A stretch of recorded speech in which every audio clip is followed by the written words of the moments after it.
into practice, that is going to Yes. be the main challenge, I think. Yes. So But at least the paper is good. I mean, the document is Yeah. good. It has the right ideas, and Yeah.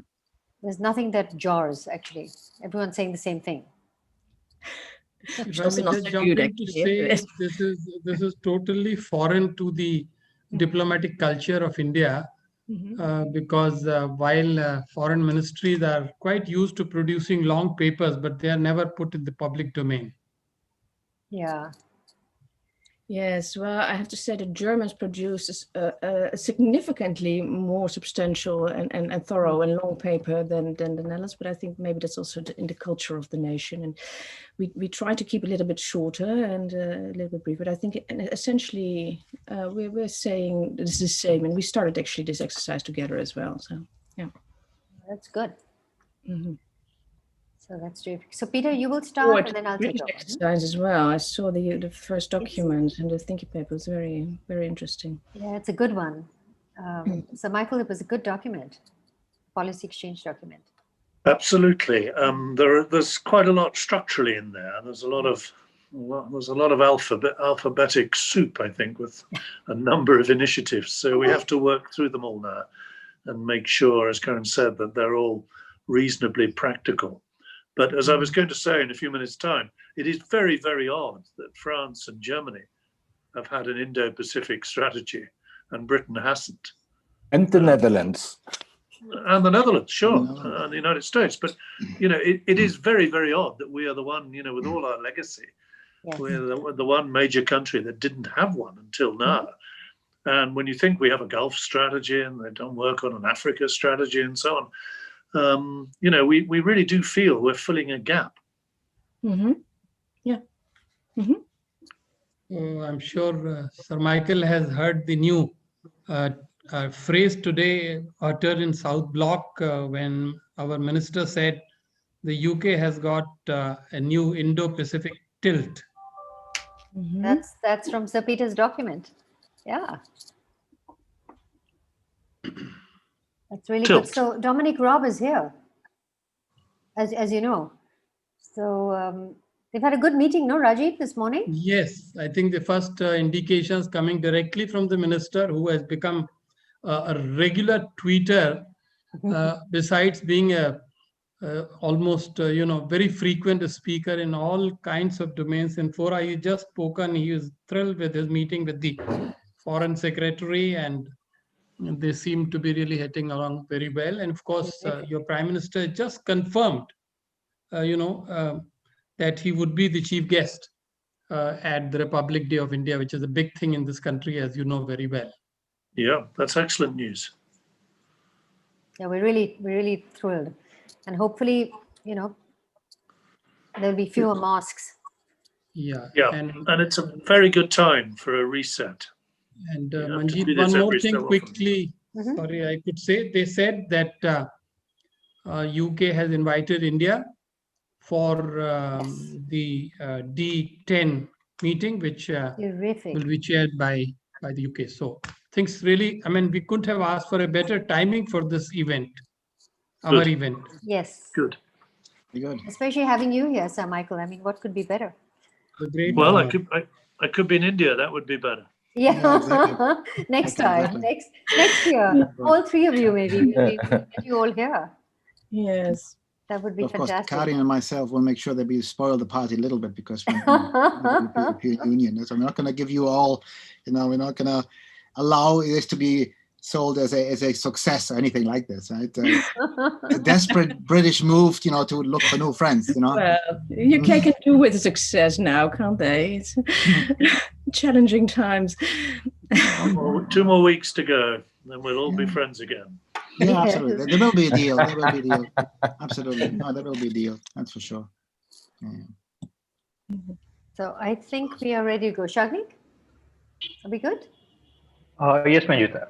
People will keep on joining. We can start. Should we start? Yeah. Okay, let's go. Peter? Yes, then I would start. Sir Michael Fallon, Ms. Karin Müssenlechner, Dr. Axel Bekowski, Ambassador Batir, and my dear Manjeet, friends, ladies and gentlemen. Let me welcome you to today's webinar on behalf of the India office of the Konrad Adenauer Foundation. We have always worked closely with Gateway House, but, and I believe that feeling to be mutual, the current pandemic has given us an opportunity to work even more closely together to facilitate events such as this one today. I'm more than proud that we were able to invite such renowned guests as we have, and that it was possible to hold this Digina under the current circumstances at all. While we all have grown accustomed to these virtual formats by now, it is worth remembering that the entire concept only really took flight on the start of this year. Historically speaking, a breathtakingly short amount of time for our innovation of such magnitude. All the more reason to congratulate Gateway House on making the most of it both with regards to technology as well as organization and the selection of a fitting topic. Germany's pivot to Asia, that is the summary that we keep increasingly hearing in our country in foreign policy circles, in a country that has had historically strong ties to all the major economies of the continent, it bears some explanation why this pivot is a rather recent development. The Federal Republic of Germany is not a military power, and maybe to add, it doesn't strive to become one. Unlike other noteworthy European powers, Germany has no political ties anymore to the region originating from the age of imperialism.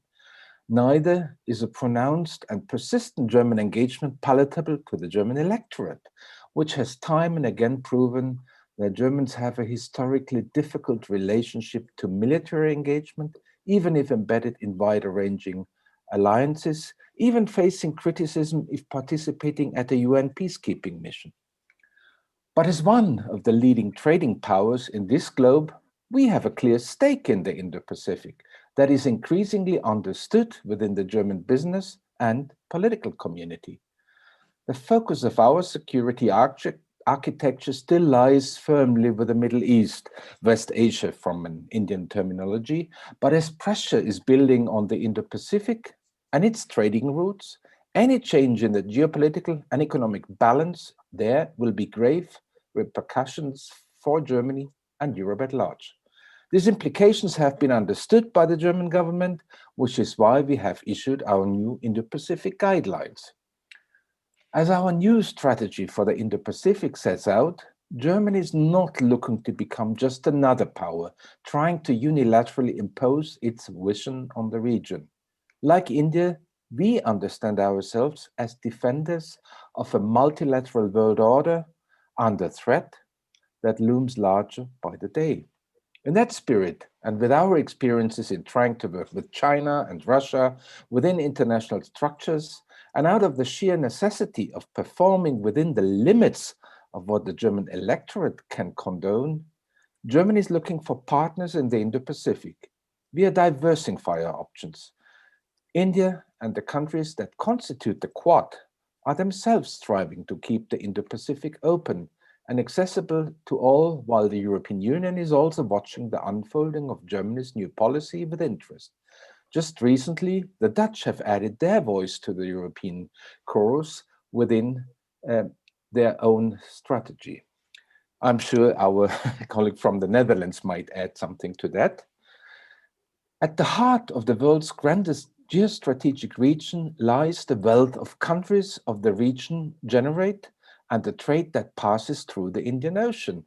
There is no wealth in Europe if there is no stability in the Indo-Pacific region, fueling the economies of Asia, Africa, Europe, and to some extent America. That trade must remain open and freely accessible on equal terms for all countries, remains a fundament, or else the intricate network of global trade might turn into a powerful instrument of political and economic coercion that can easily upend the international order.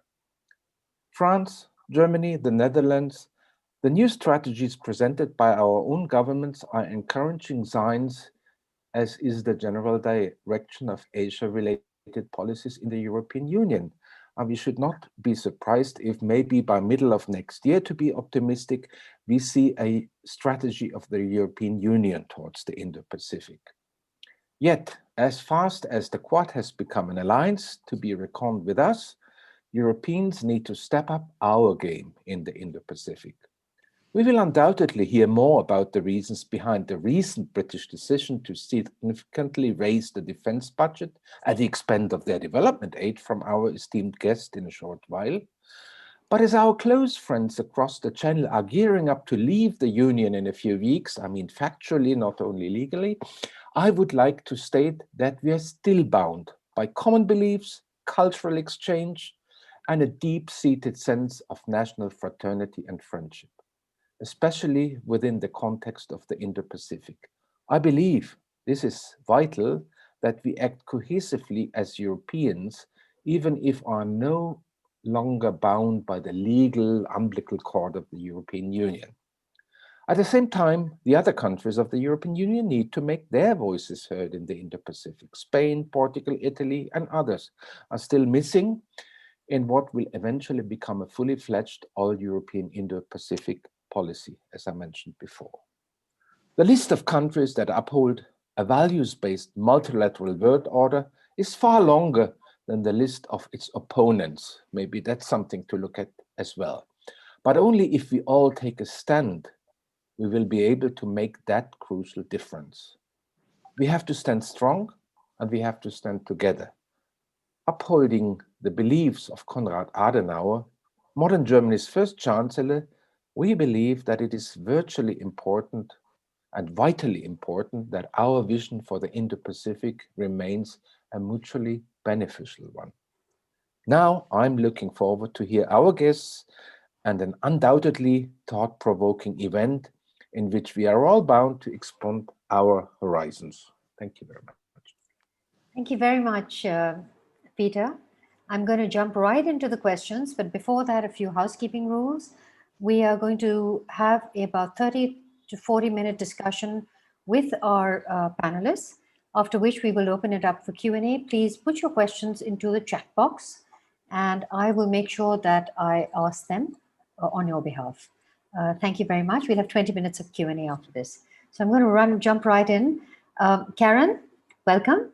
It's taken a while for Europe to come public with its interest in the Indo-Pacific, even though France made its position as clear as early as May 2018. Why the burst of expressed interest from Europe this year? Is it specific to security and diversity of supply chains? Thank you so much, Manjit, and Peter, to you as well for your opening words, and thank you to Gateway House and to the Konrad Adenauer Stiftung for organizing this very important online session.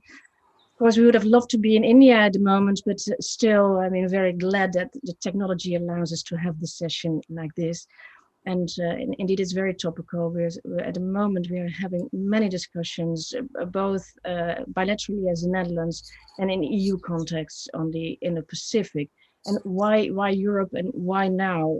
I think, the main question should be, why didn't we have already an Indo-Pacific strategy? We saw actually many parts of the world that were ahead of us, and we have already seen the shift of the geopolitical power towards the Indo-Pacific, of course, for a longer period of time, and that has already actually made many countries in this world aware of the need to formulate their policies. So, well, the most well known is, of course, the free and open Indo-Pacific strategy of the United States, but Japan, India, Australia, and recently the ASEAN also added their voices to that with different concepts and different views on how they think actually the Indo-Pacific region should be viewed and what their interests are and how they want to safeguard them. As an EU, we never actually took a position. Of course, we had several papers on Asia-Pacific, on working with the Asia-Pacific region, but we never formulated this policy. And Netherlands and Germany actually together, I think about 2 years ago, thought it would be important that we also look at our own interests and look at the region with our own views and perspective. And that's why we first commissioned a study almost 2 years ago by the Global Public Policy Institute to do some research in a European view towards the Indo-Pacific. That study has stimulated both Germany and the Netherlands itself to have some internal discussion on it. And I think the Germans were just a little bit ahead of us, publishing their paper in September of this year. And we published our own vision a few weeks later. Actually, we wanted to skip the Dutch Indo-Pacific paper and immediately head towards a European policy on it. We thought that would actually be the ultimate goal of us, to have a European vision. But since of course, it took a little bit longer to get the European Union on board, we decided first to publish our own policy and use that as input for an EU approach towards the region. And together with the French and German colleagues, we managed to put this now on the European Union agenda. And as Peter said, well, the process has started, and I hope to see some first results in the upcoming year. And your question, Manjit, whether it's related to China or focusing on supply chains, well, whether it's security related or whether it's broader, it is a very broad agenda, and it's very important, as Peter also mentioned about the German approach, our policy as well, and what we envision for European policy is an inclusive strategy towards the region, a non-confrontational one where we look for partnerships with the whole region to ensure that all the areas where we see common challenges are being addressed with the partners that share our values and that share our goals. And we reach out to all the partners in the region. It's an inclusive approach. We see many common challenges in the region that we have as Europe as well, and we want to find the partners in the region to work with them. It's not solely focusing on security. Security is an important element, but there's much more to it.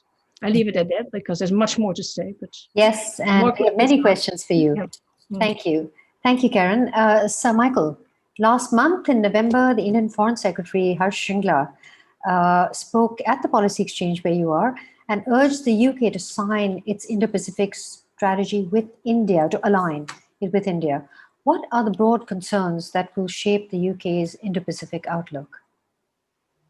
Well, thank you, Manjit, and thank you for inviting me to join you today. It would be odd, I think, if Britain did not have an Indo-Pacific policy when France has one, Germany has one, and Netherlands has one as well. But our policy, our outlook, I think, is really shaped by our prosperity agenda, our security agenda, and is underpinned by our values. And those values, I think, are shared with India. And I'll come back, if I may, to your foreign minister's remark a little later. The prosperity agenda, I think, fairly obviously, Brexit has meant that we had to look at our economic and trade policies outside Western Europe, that we had to be engaging in greater depth with the growth region of the world, which is Indo-Pacific, and that we would need to join, if we can, some of the other key trading partnerships outside the European Union, like the CPTPP and so on. COVID, I think, has underlined the need to diversify our supply chains and to reduce any over-dependence on China. So there is a very strong prosperity agenda behind this, that really we need to be doing more, thinking more, and working harder in the great growth region of the world, which sadly is not Western Europe, it is now Indo-Pacific. Secondly, there is the security agenda. We believe firmly now the security of the region of Indo-Pacific is our security as well, that the maritime commons needs to be underpinned by the rules-based order. That has come under attack as we've seen disputes in Indo-Pacific, as we've seen China's exercise of sovereignty over the South China Sea, and so on. And we believe that we have to be back, if you like, east of Suez, showing a more persistent security presence, exercising with our friends, developing access and base support agreements with other countries. We've already done it with Japan. offering more military training and exchanges between our respective militaries, and doing more work with some of the existing alliances, for example, the Quadrilateral Security Dialogue, the FPDA, and so on. And really, there are, I think, two concerns: that the maritime commons, as I said, needs defending. And that applies whether it's the Strait of Malacca or the South China Sea and so on. It is of interest to our security as well. And secondly, the digital commons. As China's power has grown in all digital aspects, including perhaps the first sovereign digital currency, we need to strengthen our response, the non-Chinese response, and to work harder. And that is why, if you look at the very significant increase in defense spending that the Prime Minister has just announced, the bulk of it is going on the maritime area or in the digital area. It's going to the Royal Navy or to the new National Cyber Force. It is the maritime and the digital commons where we have to strengthen our security. And finally, I think these are values that we share with India. India is the leading democracy in the region, equally committed to upholding the rules-based order, doing more to help safeguard the maritime commons through the expanding Indian Navy, and I think shares an interest with Britain in setting digital standards and protecting some of the intellectual property that we will need to counter the weight of China in the world of cyber. So I think this naturally fits with Indian values and Indian interests, but it is also driven by our self-interest in ensuring future prosperity and greater security for our people as we, sadly, I believe, leave the European Union. And this is all being reinforced by your Foreign Secretary, Dominic Raab, who is here at the moment talking about these very issues. So this is really the right moment. Axel, to you on the EU, there is fundamental divergence in threat perceptions. The EU and NATO look at Russia as the predominant threat under the Trump administration, and in the Indo-Pacific, China is the predominant strategic threat. So despite the EU's many setbacks with China this year and more every day, will Europe's strategic outlook remain a prisoner to geographical and economic considerations, especially in this technological age? Thank you very much. Thank you very much for the invitation, Manjit, and Gateway House, and of course the Konrad Adenauer Foundation, and also to looking forward to discussing more with our fellow panelists. And I of course share Sir Michael's assessment. That we are all very sorry that the UK is leaving the European Union. And we can eat. The Europeans could eat the breads in the Indo-Pacific, and I'm sure there will be more possibilities to cooperate. Russia is a threat because Russia is closer. Russia is geographically closer. The Russian state, even though Russia denies all of this, has been, poisoning, former spies or politicians on European soil. Russia is certainly, a much more prominent physical threat because, it has shown to be a threat.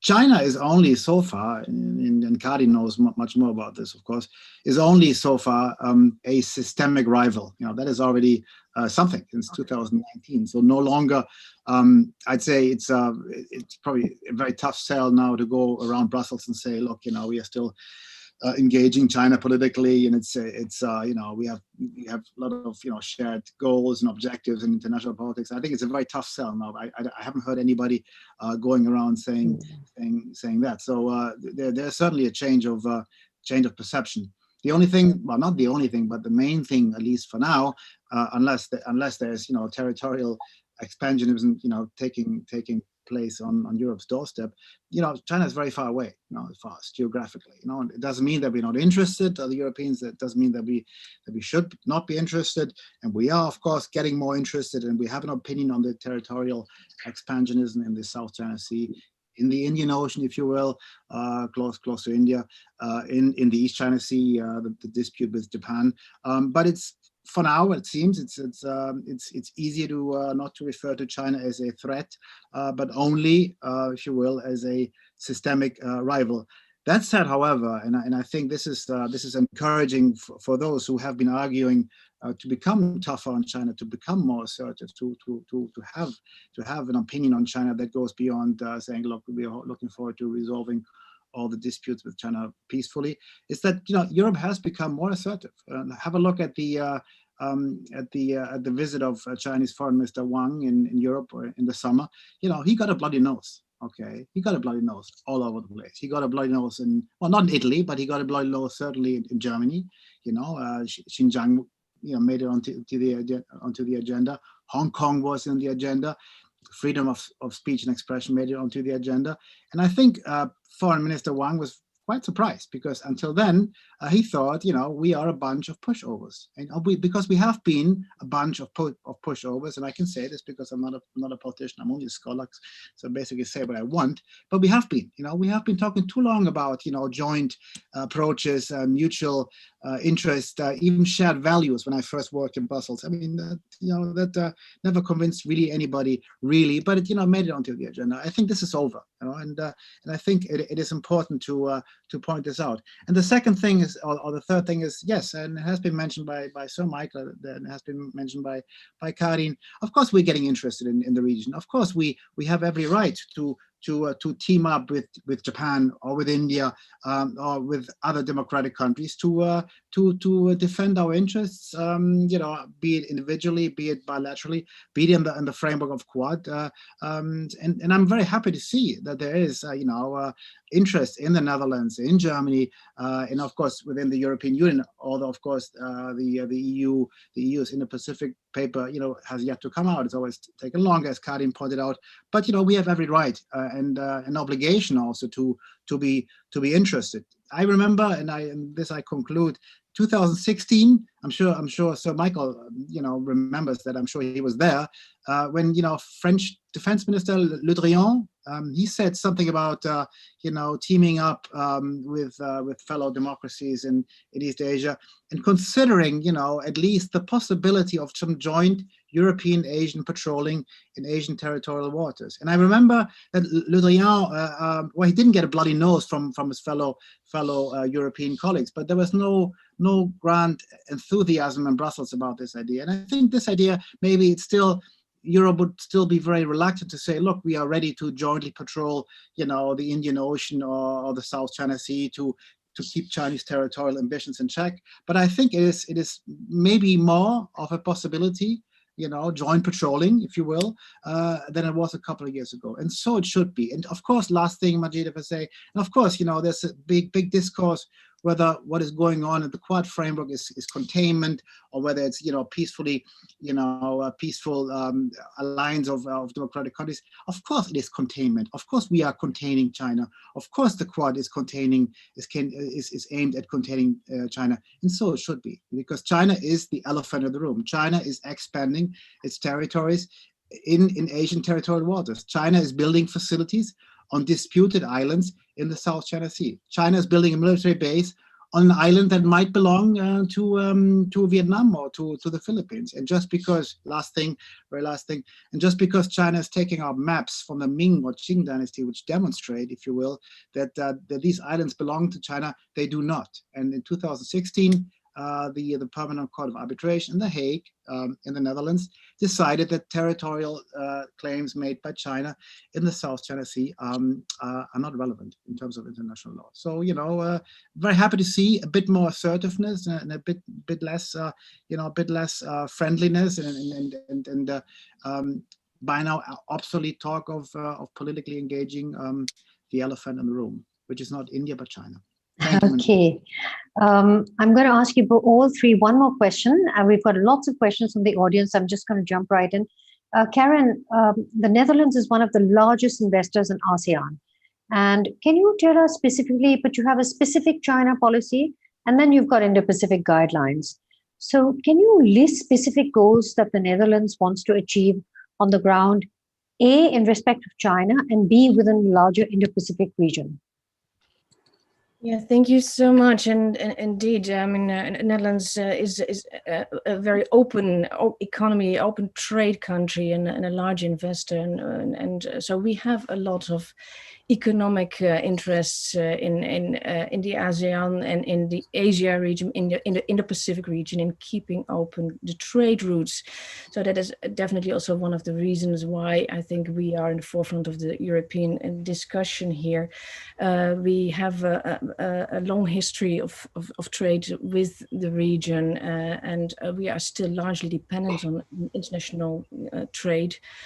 With the port of Rotterdam being, as we like to call it, a gateway to Europe, which will probably be even more the case now with the Brexit, which we also think is very regrettable. We would not like to see it happen that way, but well, we see a lot of attention and a lot of focus shifting even more now to the port of Rotterdam. So the trade position of the Netherlands will become even more relevant. So that is one of the reasons why we, of course, need the engagement with the region.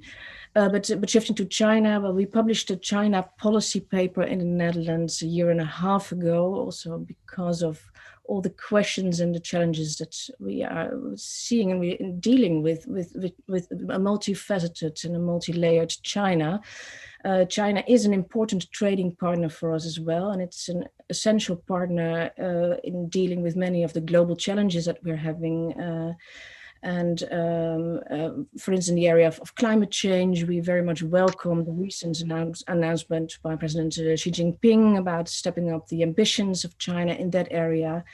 But there are also many concerns, especially about the human rights situation, Hong Kong, Xinjiang. These are areas we are watching closely and with increasing concern in the Netherlands. We see also differences in political systems. So I think as was already pointed out by Axel, I think the EU terminology actually is a good way of dealing with China. It's describing China as both a partner and a competitor and a systemic rival. And through this multifaceted approach, we're now looking at China. And there's a lot of attention in Europe at the moment towards a relationship with China, getting it a more even-handed relation. Reciprocity is very high on our agenda. But the EU policy is that we want to cooperate where we can, but also that we have to protect our values more and more strongly where we must. I'm glad to see that we see much more convergence actually recently in European Union in the approach towards China. So we are working very closely together in that area. But shifting to the Indo-Pacific, because one of the things that I'm also seeing is that we tend to look maybe too much to all of the region through the prism of China. And I sometimes think that we should look more through the prism of Asia towards China. We can learn a lot from Asian countries in that respect as well. We should not look at the whole region through the prism of China. I think we also have to look at the interests that we have, the merits that we have in dealing with the individual countries in the region. And that is also why this Indo-Pacific approach is not meant as a reaction to China. We want to look and define our own interests in the whole region and see how we can deal with them and partner up with countries that are like-minded in these areas. And the challenges and also the opportunities that we see in the region are very similar to the ones that were lined out by Sir Michael Fallon. Of course, the economic cooperation is an important one, security cooperation, but also the security challenges. And for the Netherlands, our main interest areas are in security field, the same as the ones that were spelled out by Sir Michael, which is the maritime commons and the digital ones. And we also see most potential with the region in those areas, and also with India as an important player in the region. Thank you, Karen. I am going to ask Sir Michael Fallon.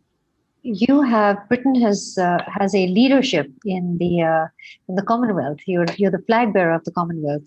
Can you engage more deeply in the Indo-Pacific region under the contours of the Commonwealth, an organization which does not include China, but does include many of the nations that are susceptible to Chinese coercion? Yeah, well, thank you, and of course includes India, the leading, Yes. the biggest, most important country in the Commonwealth. We use the Commonwealth for our foreign policy. We use it diplomatically. We've started to use it more as an economic network. It has huge practical advantages too in bringing people together through the Commonwealth Parliamentary Association, where the same values are there for those who have democracies, through Commonwealth lawyers, through some work on human rights. Where I think the Commonwealth has been underpowered up to now has been security. We've not really used the Commonwealth to further our security interests, the security interests of all the Commonwealth countries, and to cooperate more fully. And I think, that is something that we should certainly look at. But you can't do anything in the Commonwealth. I'm not just trying to flatter you. You can't do anything in the Commonwealth without India. And that is, I think, not properly understood over in the West, that really it is cooperation with India that is the key. That's right. And in fact, India and the UK are in the final stages of signing the logistics sharing agreement. And so maybe we'll see more of the security being put forward by our two countries. I'm going to come back to you in a second, Sir Michael. Axel, what role can the EU play in infrastructure development within the Indo-Pacific? There's been mention of this, particularly in alignment with the Quad, to enable the smaller nations to resist China. And Sir Michael, I see that the policy exchange has specifically mentioned that the UK should align and participate in the Quad. So Axel, I'll start with you and then go on to Sir Michael. Thank you very much for the question. Yeah, I'm going positive now, of course, having been so assertive earlier. There's a lot going on already. If you look at, which country is the main player in terms of quality infrastructure development in the region, it's Japan. Which is the country that is has been teaming up with Japan on quality infrastructure? It's India. So there's a lot of cooperation already going on, a lot of Japanese investments in quality infrastructure in the region, going as far as Africa, and India is very much part of the picture.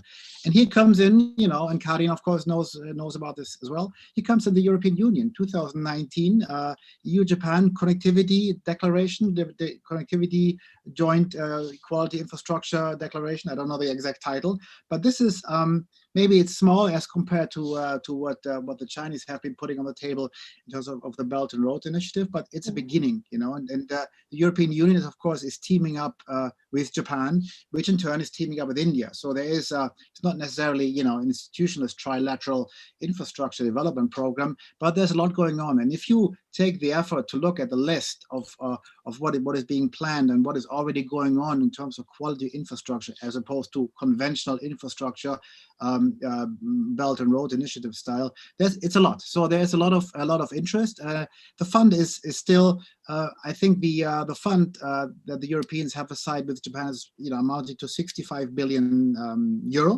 Maybe small peanuts as compared to what China is allegedly investing. But these projects are bound to produce quality infrastructure, okay, and not only infrastructure that is being planned, that is being planned and doesn't really produce any results. Look at what China is doing with Pakistan, and I'm not saying this because I'm talking here to the Indian think tank, but the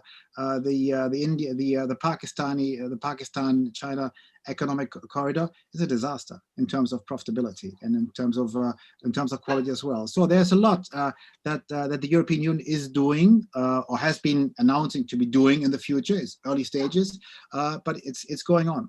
There is a lot of interest and cooperation between the main players as well. And Axel, are there lessons learned? Is there any introspection going on in Europe for not assisting its own, within the EU, not assisting its own member nations like Greece and Italy, leaving them open to Chinese exploitation, investment exploitation? Is there any, internal assessments going on? Any, hand-wringing? I suppose. Thanks for the follow-up question. I suppose. Well, I wouldn't go as far as investment exploitation, but but some do, and you have every right to say this. Look at Greece. We come back to Italy also. Look at Greece. now a Chinese state-owned enterprise, being run essentially by the Communist Party. Okay, is owning 65% of a port authority within the European Union. Do I want the CCP to own 65% of a port in the middle, or on the periphery of the European Union? Maybe not, but then again, it was fair and square. It was an open. Bidding process. Why didn't the Germans do it? Why didn't the French buy a larger share of the port? China has got, of course, very deep pockets. State-owned enterprises can essentially and did pay the asking price, and they did this very quickly. For now, here we go, and this is the big question, I suppose, is that China is saying, well, it's fair and square. You ask us to become capitalists. Here we are. We are capitalists. We are owning this place. With to the amount of 65%, but it's not about keeping the rest of the players out of the port. We will not claim exclusive access to the port for the time being. But the lessons, of course, there is a lesson to be learned. Look at, last thing, if I may, how come Hungary and Greece voted a few years ago, and back me up on this, Karin, how come they voted against the adoption of a human rights resolution within the European Union? Because, not by coincidence, I would argue, these countries are big recipient countries of Chinese foreign direct investment, that sent a very clear signal that investment comes with concessions, comes with influence. And do I want the Chinese Communist Party to influence European politics? The answer is no, because nobody wants to. Good, and I hope it will stay as never again. Karen, what really is the EU stand on the Belt and Road and the Maritime Silk Route? Yeah, maybe Axel already gave the answer, because there are many different views in Europe about that, and there is. I'll just say a little. I'm sorry. I'm sorry. Go ahead, Karen. There seems to be some interruption. Go ahead, Karen. Karen, you're muted. Karen, can you unmute? Yeah, good. Thank you. Yeah, it was muted by you, I think. Yeah. No, thank you. Now, as I said, I think Axel already partly answered a question, saying that there is no EU position. I mean, there are, in this area, there are some divergent views within the European Union. There is no official EU position. As official as you can get, maybe, I can say that the EU is for open connectivity, relations and partnerships with all partners, provided that they also respect our key principles of sustainability and a level playing field. And as long as those key principles are respected, we're open to working together with all countries. Axel already referred to the EU connectivity strategy. Actually, it was already launched in 2018. It was called the Connecting Europe and Asia.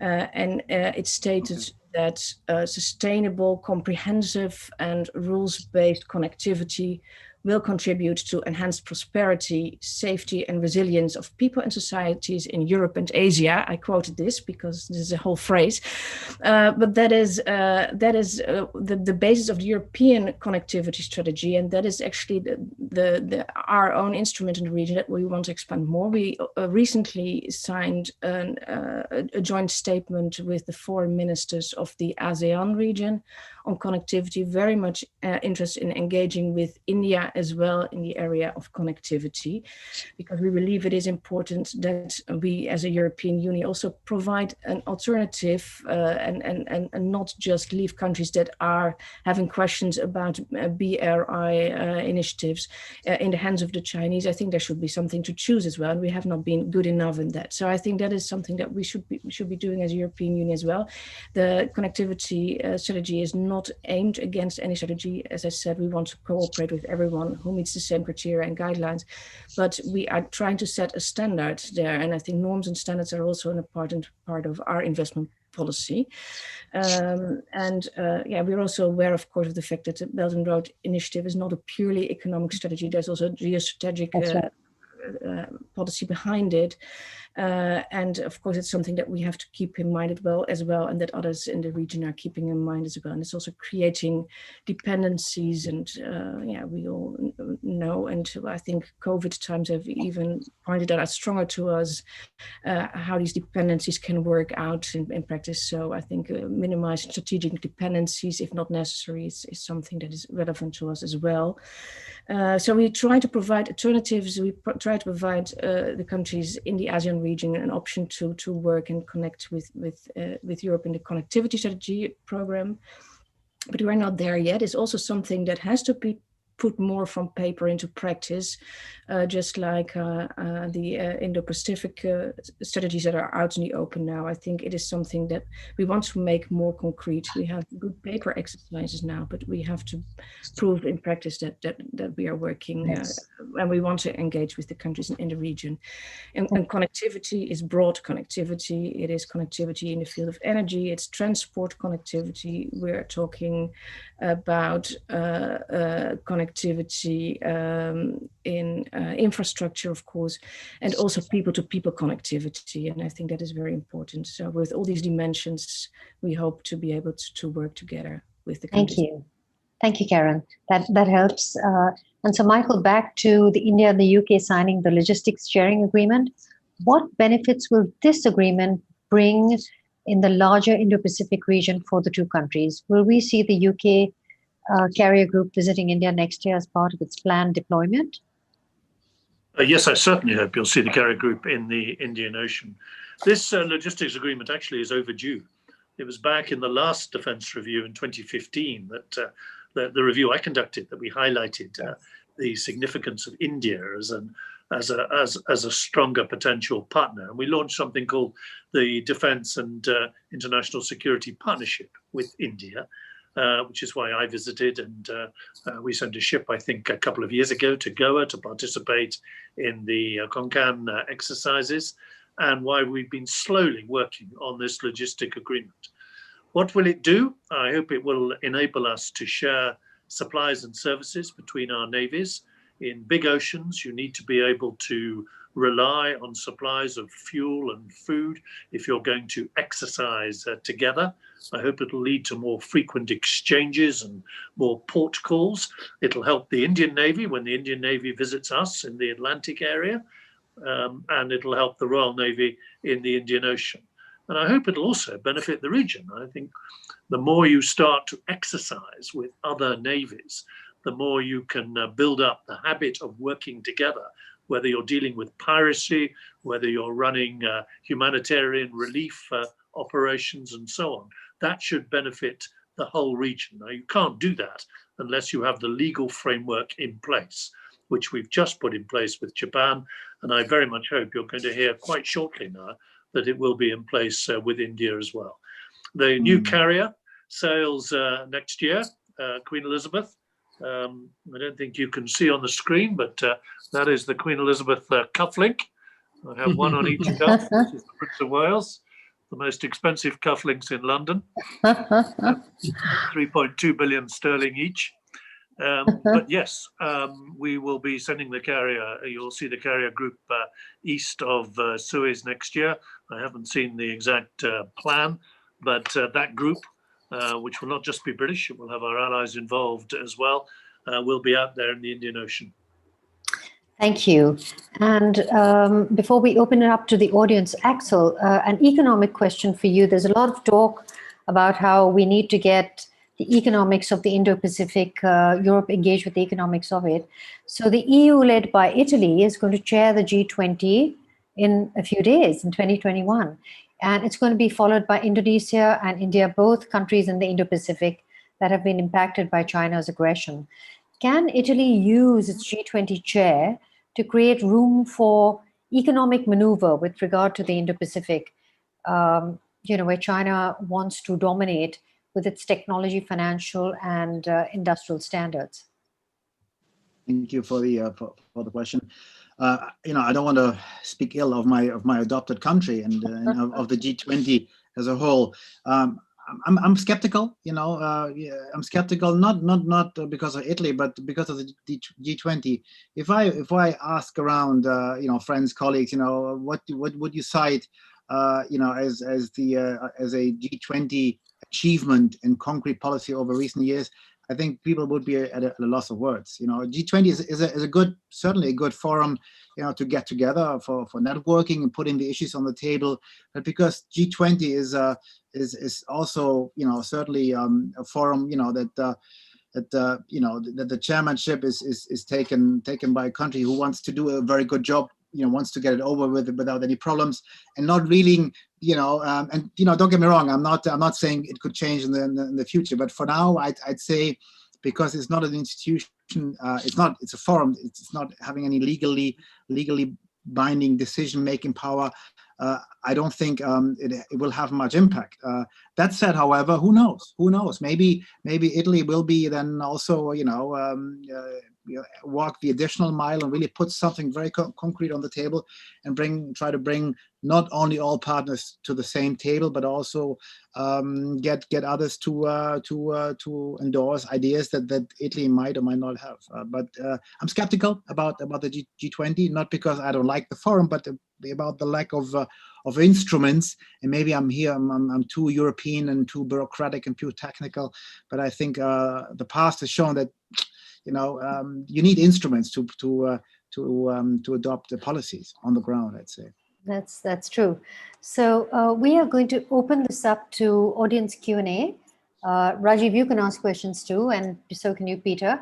I'm going to jump in right away. We've had one pretty bold question, and that is: the reality is of a strident China that is transforming all its equations in the Indo-Pacific region. However, both Biden and his designated Secretary of Defense, Lloyd Austin, used the term Asia-Pacific rather than Indo-Pacific. Does this imply a reset of US foreign policy in the region? And are we going back instead of moving forward?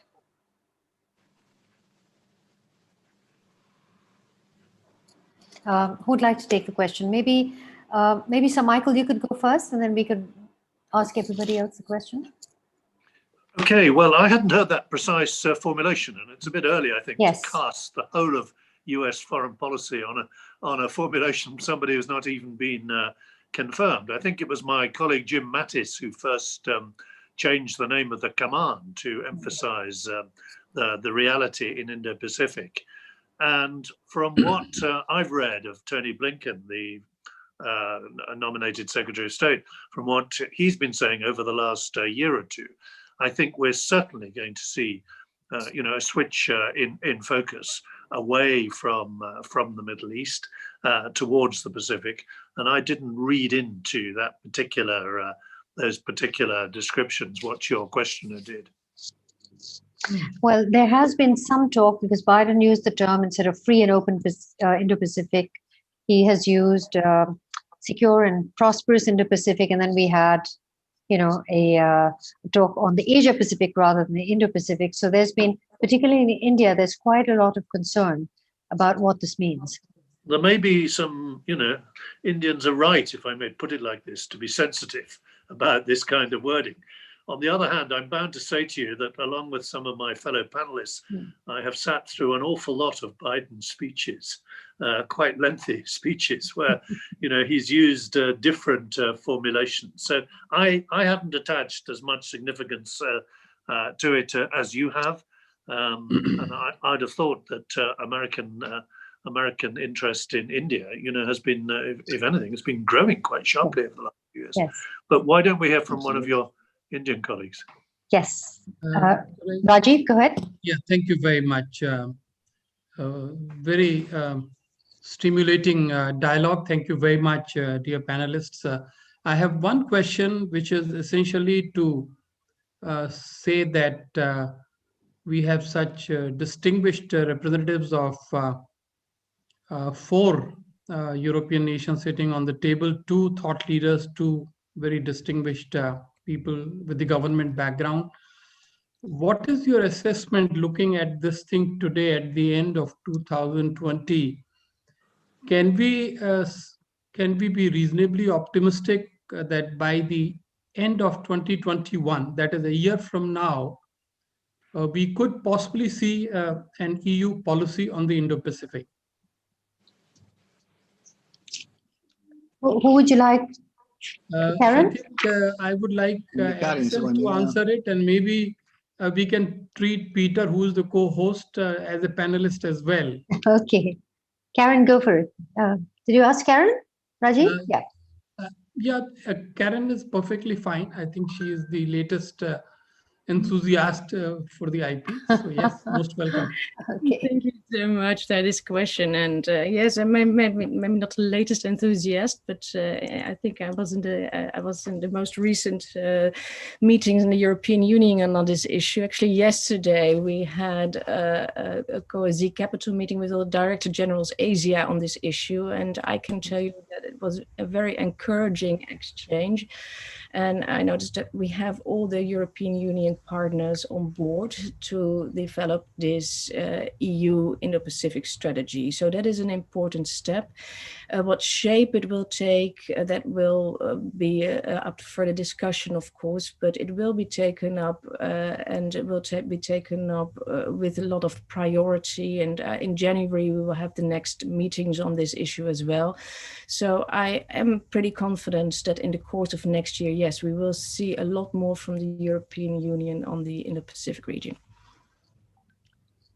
Okay, Rajiv, is that maybe Peter? Yes. Is Peter here? And what I just would like to add, and I think this came out clearly with what Karen said, there is not a resistance against this on the level of the European Union. It's rather a matter of timing and the procedures within the European Union to come to some comprehensive work. So we will see likely something towards the end of the next year. Okay, thank you, Peter. We have two questions. One is specifically to Axel. Is it not too early to call the Quad meetings as containment? Any such policy requires a sustained and long-term commitment of material and political resources. India has said its strategy in the Indo-Pacific is not against any other country. I know the person who's asking the question, Okay. and nice to see you again. Yeah, I do indeed. We go back a long time ago. I'm sure. I don't know whether she remembers me. I'm sure she does. Yeah. How can she forget me? It's a very good question. Sure. Okay. It's only me saying this. It is containment already. It should be. Of course, containment, requires, planning and the Quad is not an institutionalized military alliance directed at anybody. And of course, you're right, Baba, that India is saying that it's not directed at anybody. Of course, India would say this, and of course, Australia would say this, and of course, Japan would say this, and they're saying this. But it doesn't mean, if it quakes like a duck, it probably is a duck, because this is a and why shouldn't it be? I'm glad I'm not a policymaker, so I can really speak off the cuff here. But who's the elephant in the room? Who's occupying territories? Who's breaking international law in Hong Kong? Who's killing detaining its minorities in Xinjiang? It's China, and I'm not saying that the Quad is there to police China on its alleged domestic affairs, but it's certainly, the containment element is certainly part of the equation, and otherwise, why would they get together the Quad? They could call it the Quality Infrastructure Development Group, but it's something else. That's Okay. I think. Yeah. Thanks, Axel. Yeah, go ahead, Rajiv. Make a brief comment, Axel. You are fully relishing the luxury of being a thought leader. Yeah, fine. That's great. It's great. I have a job already, but if you, I can do some extra work if you want to. Yeah, I can. I can eat the money now. So, question from Rajiv. Okay, may I just go ahead with the questions? We have a question from Commander Godbole. China has recently launched multiple trade actions against Australia for its stance on COVID, and has in fact come out with a 14-point agenda on that Australia must work on, considering the EU's economic and trading relationship with China and its position on its values-based order. Is there any lesson to learn I think we've talked about some of that, but maybe Karen, you want to just answer that. How do you reconcile the human rights versus your economic interests? Well, we think it is important that we are capable to also voice out concerns if we have them on human rights. And that is something that actually our Prime Minister made also clear in our minister when we had a visit of the State Councillor Wang Yi to the Netherlands. The visit was already mentioned before. And we think it is very important that every country is capable of voicing its concerns when violations of human rights take place, and that should not lead to asymmetrical reactions.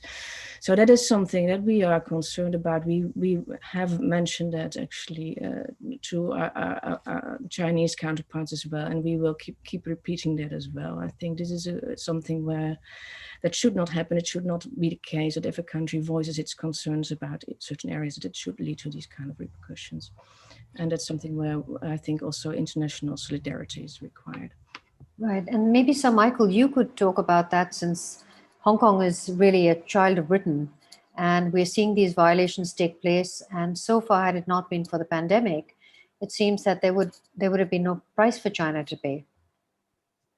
Yes, and I think we should be clear as to what has been happening there. We're not halfway through the 50-year term of an international agreement that China itself wanted registered as an international agreement at the United Nations. We're not halfway through. China is now in breach of it. So this isn't just a question of abuse of human rights. This is China demonstrating quite openly that it's prepared to flout another international convention.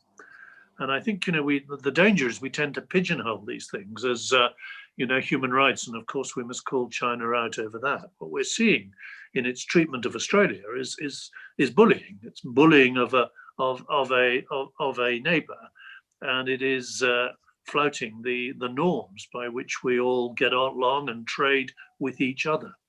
And that means, I think, we have got to work harder, not just at calling out China, but on persuading China in the end that it is in China's own interest to work within the multilateral system, whether it's the law of the sea, whether it's WTO, whether it's the World Health Organization rules or whatever, that in the end it will be in China's self-interest to work within these organizations and within these rules, the more ambitious China is in other parts of the world. And that is a longer term project than simply calling out, important as it is, particular human rights abuses. We have to bring China back within the norms of the multilateral system. But Sir Michael, China is gaming the multilateral system. In 15 or out of the 15 major principal UN agencies, China dominates 5 of them, 4 directly and 1 indirectly. So, it is gaming the multilateral order. It's going to become a China order if everybody is not very active.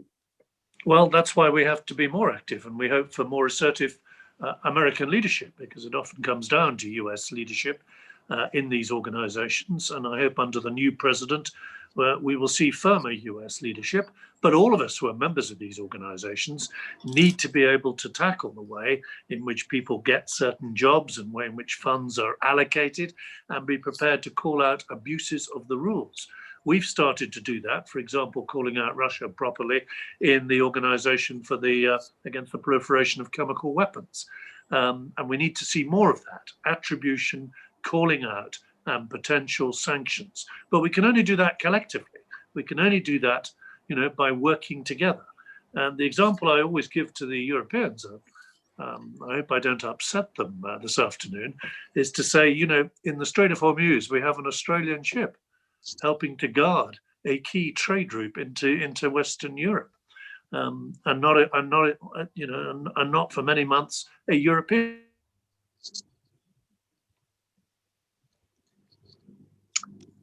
Thank you, Sir Michael. I think we have time for one more question. Can you hear? Can you all hear? Yes, I can. Sorry. Okay. Yep. Okay. And maybe we can do this. I'm going to ask you one last question after this, Axel. Do you see the possibility of the European powers contributing to create a regional architecture in the Indo-Pacific? And Axel, you had said earlier that is there going to be a deployment, a security deployment by the Germans, maybe by Great Britain, No, a naval deployment? I don't know. I made some probably some negative comments earlier between us about the state of German armed forces and the Navy. I'm not sure. I've been saying, well, I don't know whether deploying naval forces together with the Dutch or with the Brits or the French. Now they have been doing this is part of creating an architecture. Maybe that's sounds good, but I don't think that the willingness to deploy naval forces rather sooner than later or later than later is part of creating an architecture. But Europe is an important trade and investment partner in the region, and why shouldn't they be more interested? And why shouldn't there be more European interest in creating architecture? The European Union, of course, and Karin knows this, of course, very well, has, of course, and this is not creating any headlines. The European Union is, of course, the biggest donor of official development aid, including in Southeast Asia and South Asia, and has been creating a lot of soft power diplomacy influence in the region, and that, of course, certainly did promote also not only economic development, but the European Union also helped in institution building in Southeast Asia. Whether this will then result in a regional security architecture in the Indo-Pacific or the Asia-Pacific remains to be seen. Why not? I would. My money is not on this yet, but as a European taxpayer, I wouldn't be opposed. Thank you. And Peter, you had a question? Not a question, just a small contribution. Of course, the German Navy is in no way comparable to the Royal Navy, but the plan, I know, is that one frigate is supposed to be deployed to the Indo-Pacific next year or so on. So at least a symbolic act is to be expected. The Hamburg, where I'm from, that's right, the Hamburg. Yeah, I'm from Hamburg, so I will not be on it, that's for sure. I'm going to ask you all to sum up, and I'll start with Sir Michael. Well, I think this has been not just timely, but a fascinating discussion. The region is now going to be our focus, whether you're in Britain or whether you're in the rest of the European Union, has to be our focus because of its growth, because of its political importance. It has structural weaknesses, if you like. There isn't a NATO in the region. There isn't I shouldn't say this, but there isn't a European Union in the region either that binds it together. And it has the issue of a very dominant China, rather fragmented alliances and partnerships, and to be honest, some poor relationships in certain parts of the region. So I think there is a lot of work to be done to see what more we can do to strengthen collectively the security of the region. And that work, I think, has to start with safeguarding the maritime commons, obviously, on the way in which our trade depends, but also the digital commons. And we haven't had time, I think, to cover China's advance into the development, for example, of a sovereign digital currency alongside some of the more physical aspects of the Belt and Road. But in the end, those of us who are concerned about the values of the Chinese Communist Party being completely opposed to ours, will have to address not just the way China is exploiting its weight on the maritime side, but how it's doing so in technology and digital. That means we've got to reinforce the structures that we've got. And that's why I welcome the fact that there will be a European Indo-Pacific policy, and I hope very shortly there will be a fully fledged British one as well. And so, Michael, in fact, there's a lot of talk, particularly at Gateway House, about how the world is a digital tripolar world, with the US with one model run by companies, China one model run by the state, and Europe somewhere in the middle being consumer-centric, and then there's the rest of the world, the UK, Australia, India, Japan, Canada, all of which are powers technologically, and we really have to get together. You're absolutely right on the digital realm. Yes, and there are proposals around for something, not just a D10 of the democracies, but of a T10 of the democracies that are particularly involved in the development of these new technologies, so that we can start between us setting standards And, you know, a lot of these things have been developed unilaterally by the countries involved. Just over the last 4 or 5 years, there's been less cooperation. We need to get together to start setting digital standards and setting digital norms so that we can call out abuse of these particular technologies. Thank you, Sir Peter. Karen, would you like to have the last word? Yeah, thank you so much, and thank you for this very fruitful discussion. By the way, my new housemate joined me just recently. So it's a little bit distracting, but no, thank you so much. I think it was very important. I think what I take away as well, I mean, it is time and age where we cannot take multilateralism, international rules-based order for granted. It's very important that we engage and that we work together, strengthen our partnership with countries that are like-minded, that are our friends in the Indo-Pacific region. And I'm very glad to see that the European Union is taking up this agenda. And I think it is in the interest of the European Union that we do it, because we have a lot of interests in a secure and a safe and a stable, in a secure and prosperous, in the words of Biden as well, in the Pacific region. And I think that is something that we want to work towards, and that's going to be higher and rightly so on our agenda for the next year. And I think it's in the interest of the countries in the region as well. And I see a lot of countries already reaching out to the European Union to engage more. I think we have to be realistic. We cannot expect the European Union to become a security provider in the region. I don't think that we have the capacity for that, but I'm sure we can be a partner, and a partner in more security, and a partner in ensuring the rules-based international order continues to function in the region. I think we talked a lot about the dragon in the room, the elephant in the room, but I think it's also important that as a European Union, we look more also at the other countries in the region. As I said, we should not only look at the Indo-Pacific region or at Asia through the prism of China, but we definitely should look at the region in itself and on its own, based on its own merits, and look at the cooperation that we can get there with the individual countries. And we have a lot of like-mindedness. We have a lot of interests we share. So let's work together. And if COVID did not prevent us from standing shoulder to shoulder, we definitely should. But very much, thank you for this discussion. And I look forward to continued engagement and strengthening our cooperation at the broad agenda in the Indo-Pacific region. Thank you very much. I think we're coming to the end. Rajiv, do we have Rajiv? Yes. Are you here? Yeah, I'm here. You can give us your closing comments, Rajiv. Yes, sure. Can you hear me? Yes. Yes. Thank you very much. I think I would like to just take 2 or 3 minutes to point out the key learnings for us. Through the 50s to 80s, Indian scholars used to study European affairs to understand the trends in global politics. Now I think it is the turn of European scholars to come and study the Indo-Pacific in order to understand where the world is going. So in a way, it's a full circle situation. Today's very talented panel, I think, would have ended up earning a lot of friends in this distinguished audience, which includes our ambassador to the EU, Ambassador Santosh Jha, and several very prominent scholars and professors from Jawaharlal Nehru University and from the strategic community.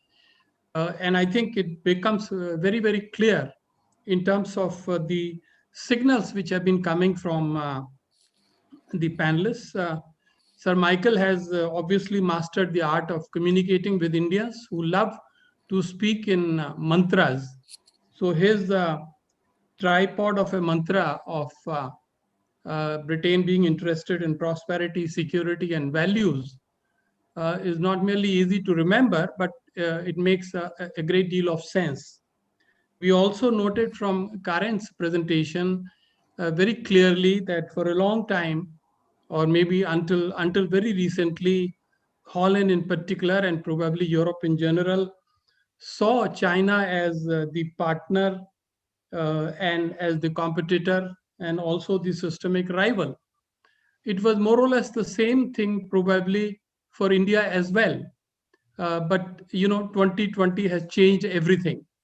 And therefore, quite honestly, instead of going around the, beating around the bush, it would be best, probably the thought that is coming is that we should be talking about China directly in a separate dialogue, and also not just Quad and China, but also the intermediate constituency, which is ASEAN, South Korea, Japan, New Zealand, and the rest of it. Japan, of course, is in the Quad. I also must underline what Peter, as both co-host and as an honorary panelist, spoke today very clearly when he made a very cryptic comment right in the beginning. He said there would be no wealth in Europe if there is no stability in the Indo-Pacific. I think this is one of the headline messages which came out from this dialogue. We are very grateful to all of the panelists, because I must share that in Gateway House, we have been studying Indo-Pacific for quite a long time. We seriously believe that China is a strategic phenomenon covering political, diplomatic, technological, and economic facets, and therefore it requires a similar kind of response by the world. And in that world, undoubtedly, the connection between India and Europe has come through so sharply today. So in a way, I would propose that we thank Chinese diplomacy for bringing India and Europe closer together. No. Thank you. Okay.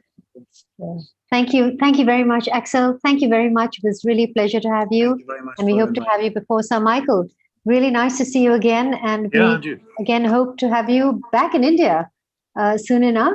And Karen, you too. Time for you to come to the Indo-Pacific, and we look forward to seeing you in next year, 2021. Hopefully the pandemic will be behind us. Mumbai. In Mumbai, yes, that's right. And Peter, thank you once again for your support. We really appreciate it. Thank you all. You will find, we will have this on our website very soon. So if you want to listen to this discussion again, please go to www.gatewayhouse.in. Thank you. Good evening. Thank you very much again. Thank you. Thank you very much. Thank Bye-bye. you. Goodbye. Good evening. Bye-bye. Yeah.